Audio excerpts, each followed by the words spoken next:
नेहरू जी, पंडित नेहरू, जवाहरलाल नेहरू, जवाहरलाल नेहरू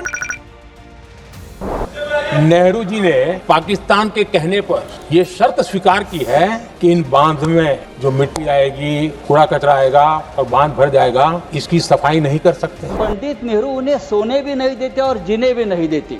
जवाहरलाल नेहरू हाजिर हो। पाक ऑक्यूपाई कश्मीर का अगर अस्तित्व है तो जवाहरलाल नेहरू जी की ये युद्ध विराम के कारण है। I don't think even the Congress people remember Jawaharlal Nehru ji as much as you do. Nehru ने क्या किया, इंदिरा गांधी ने क्या किया, यहाँ तक कि मेरी माँ के आंसुओं तक चले गए। कहीं भी बांध बनता है तो उसमें एक मैकेनिज्म होता है उसकी सफाई का, डीसिल्टिंग का।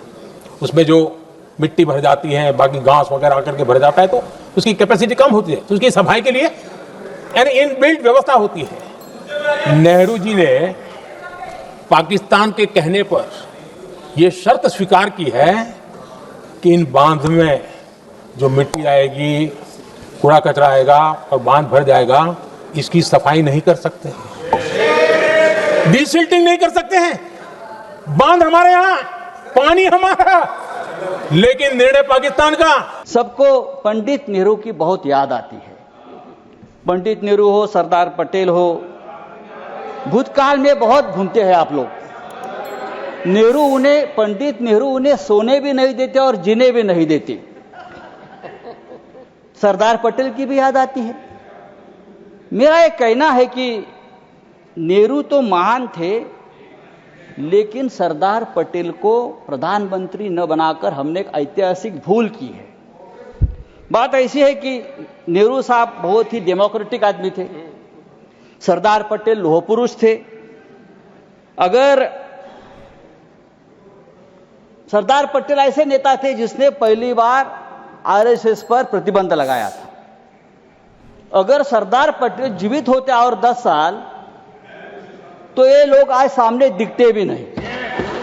नेहरू बार बार आ जाते। मतलब मैंने तो पिछले सदन में उस वाले पार्लियामेंट में कहा था कि बेहतर है एक दिन में एक मुकदमा कर दो, जवाहरलाल नेहरू हाजिर हो, जिनको उनके पक्ष में दलील देना है देंगे, हम जैसे लोग चलिए टूटे बिखरे हैं। और दूसरी तरफ उनको बुला लो जिनको नेहरू हर जगह नजर आते हैं।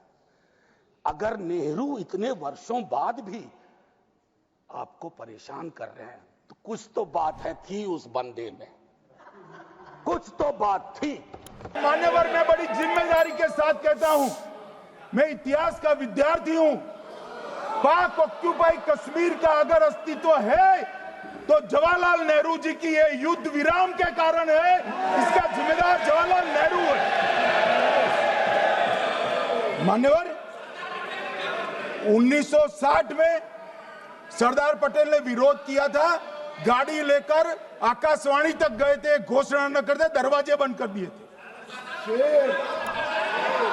मान्यवर, 1960 में सिंधु जल पर भौगोलिक व रणनीतिक रूप से हम बड़े मजबूत थे और उन्होंने सिंधु समझौता क्या किया, 80% भारत का पानी पाकिस्तान को दे दिया। I don't think even the Congress people remember Jawaharlal Nehru ji as much as you do. But I should thank you for that. Because of you, so many young people in Tamil Nadu have gone back to read Periyar and Ambedkar. And today, all over the world, young people are finding out and wanting to know more about Jawaharlal Nehru ji, because, you know, a person who had such power to change history, to do everything, and imagine having such kind of power till today. Even you, whatever mistakes you commit is because of him. So people are really intrigued by that great leader, that students are going and reading about him. So I think the Congress and the opposition must be grateful to you. ये बात उठी, शरण की बात की, हमारे गृह मंत्री जी ने इतिहास में चले गए। नेहरू ने क्या किया, इंदिरा गांधी ने क्या किया, यहाँ तक कि मेरी माँ के आंसुओं तक चले गए। लेकिन इस सवाल का जवाब नहीं दिया कि ये सीज फायर हुआ क्यों। ये जंग रुका क्यों और तब क्यों रुका जब दुश्मन के पास कोई चारा नहीं था हमारे श्रेय में आने के बजाय। ताजा खबरों के लिए लाइक, फॉलो और YouTube पर सब्सक्राइब कर बेल आइकन दबाएं। साथ ही ताजा अपडेट्स के लिए स्वदेशलाइव.com पर विजिट करें।